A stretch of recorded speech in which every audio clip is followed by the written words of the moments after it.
8 сынып алгебра бойынша 9 сыныптың алгебрасы 13-те 6 есеп. Аян тізбегі арифметикалық прогрессия егер А 7-ші мүшеміз минус 8-ге д тең 3-ке тең болса, онда А1-ды табыңыздар дейді. Міне А7 тең минус 8, д тең 3 деп жазып алдық. А1-ші мүшесін табуымыз керек.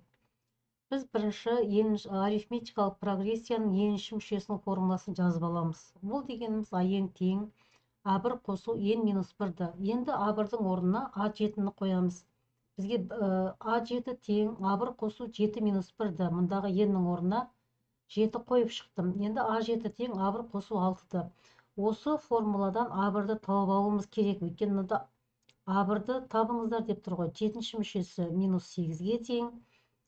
Минус 8-ге тең 6 көбейту 3 деп жазамыз. Енді бірінші біз тауып алайық.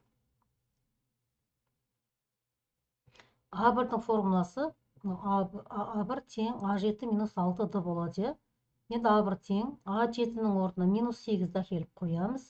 Минус 6 көбейту 3. 3 дегеніміз д тең 3 айырмасы 3-ке тең. Сонда минус 8, минус 18, минус 26 болады. Енді дәлелдейік. бірінші мүшесі белгілі болды. Енді мына формулаға қойып А7-ні тауып көрейік. Егер А7-ні тапқанда минус 8 шығатын болса, онда біздің А1-міздің дұрыс табылғаны. А7 тең минус 26 қосу 6 көбейту 3 тең минус 26 қосу 18 тең минус 8-ге. Олай болса жауабы минус 26.